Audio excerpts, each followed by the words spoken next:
प्रत्यक्षं ब्रह्मासि त्वामेव प्रत्यक्षं ब्रह्म वदिष्यामि ऋतं वदिष्यामि सत्यं वदिष्यामि तन्मामवतु तद्वक्तारमवतु अवतु माम् अवतु वक्तारम्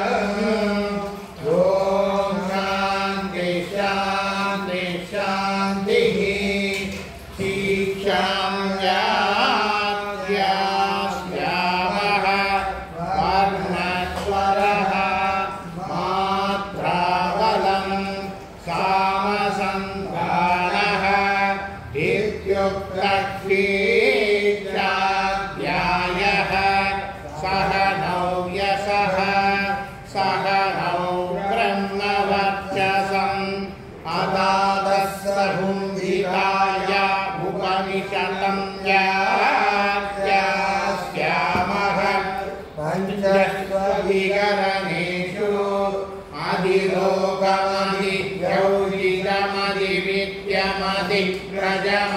अधिलोकमधिव्यमधिविद्यमधिग्रजमध्यात्मं कामः सपुञ्जितादित्यासक्तते अदाविलोकं पृथिवीपूर्वरूपं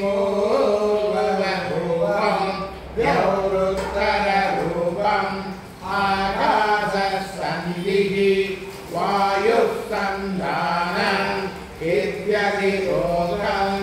अदादिज्योतिषम् अग्निपूर्वरूपम् आदित्य उत्तररूपम् आपस्सन्धिः वैद्युतसन्धानम् इत्यदिज्योतिषम् अदादिविद्या आचार्यपूर्वरूपम् अन्देवादुत्तररूपम् विद्यासन्धिः प्रवचनगुंसन्तानम्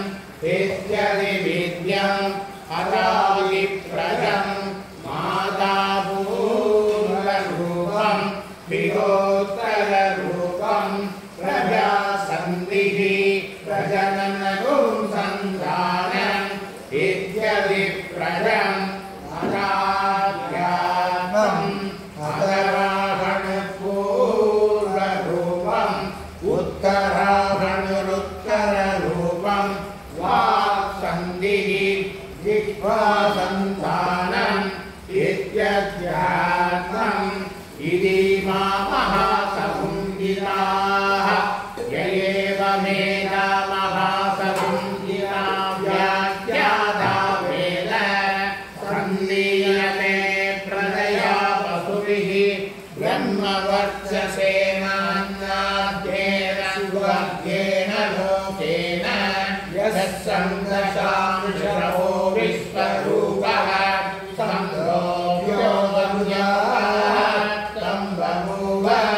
समेन्द्रो मेधया कृणोतु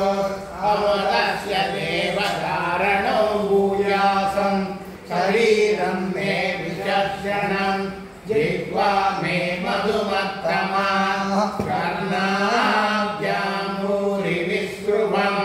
ब्रह्मण कोशोऽधि मेधया विहितः श्रुतं मे गोपाय आवहन्तीवितन्वाना पूर्वाणाशीलमात्मनः वासागुंसिममकावच्च अन्नपाने च सर्वदा ततो मे श्रियमावह रोमसां पशुभिः सह स्वाहा आमायन्तु ब्रह्मचारिणः स्वाहा यशोजने सानि स्वाहा श्रेयान्वस्यशोसानि स्वाहा सन्त्वाभगप्रविधानि स्वाहा समाभगप्रविध स्वाहा तस्मिन् धनस्रसाके निबधानं त्वयि मृजे स्वाहा यदा प्रप्रवकायन्ते यदा माताजद्धरम् एवं मां ब्रह्मचारिणः तादरायन्तु सा सर्वतः स्वाहा प्रतिवेदोऽसि प्रमावानि प्रमापद्यस्व भूर्भुवस्सु वरिति वा येनास्तिस्रो व्याहृदयः सामुगस्मै तां जगोते माता समश्च प्रवेदयते महैरे तद्ब्रह्म स आत्मा अन्यान्यदेवताः भूरिति वा अयं लोकः भुव इत्यन्तरिक्षं सुवरित्यसौ लोकः मम इत्यादित्यः आदित्येन वाम सर्वे लोका महीयन्ते भूरिति वा अग्निः भुव इति वायुः सुवरित्यादित्यः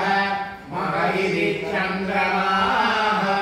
चन्द्रमसा वाम सर्वाणि योनिगुंसि महीयन्ते भूरिति वा वृषः भुव इति सामानि सुवरिति यजोगुंसि मम इति ब्रह्मा ब्रह्मणा वाम सर्वे वेदा महीयन्ते भूरिति वै प्राणः भुव इत्यप्राणः भुवरिति ज्ञानः मम इत्यन्नः अन्नेन वाम सर्वे प्राणा महीयन्ते तावा एताः सदस्रो व्याहृदयः आयो वेद स वेद ब्रह्म सर्वे तस्मै देवा बलिमा वहन्ति तय एषोऽन्तर्हृदय आकाशः तस्मिन्नयं पुरुषो मनोमयः अमलो हिरण्मयः अन्तरेण तालुके एतस्तन इवा बलं पदे स्वेन्द्रयोनिः यत्रासौ केशान्तो विवर्तते व्योक्य शीर्षकपाले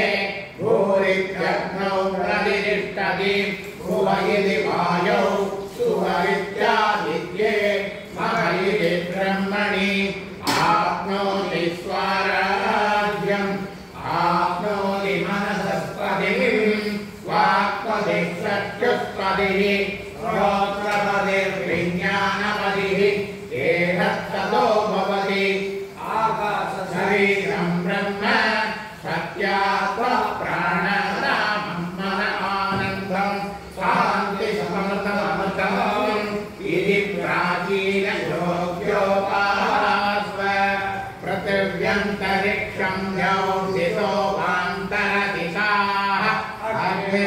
अग्निर्वायुरादित्यः चन्द्रमा नक्षत्राणि आपकोषधयो वनस्पतय आकाशमात्मा इत्यधिभूतम् अदात्यात्मं प्राणो व्यानो मान उदानः समानः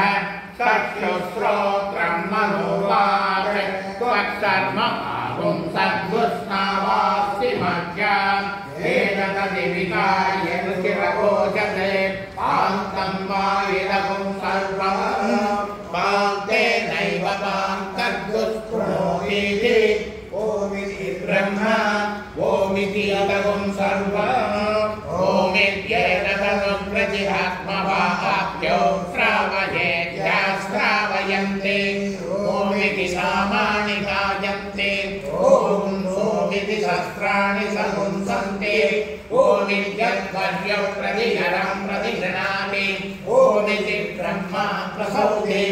ओमित्यग्निहोत्रमनुजानाति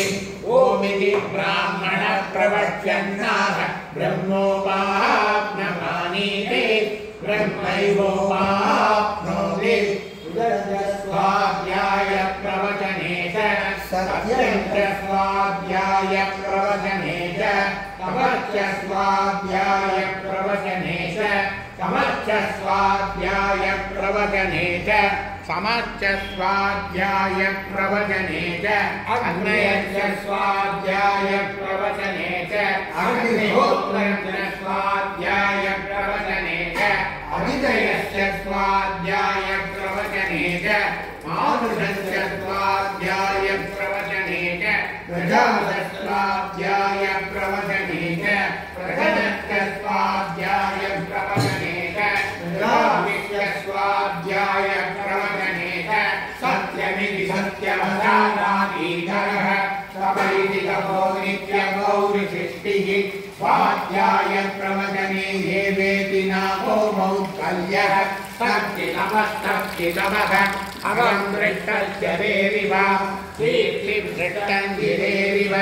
ऊर्ध्वविदुरो वाहिनीव समृतमस्मि द्रविणपुंसवत्यथं कुमेदा अमधोत्रिलः विधिर्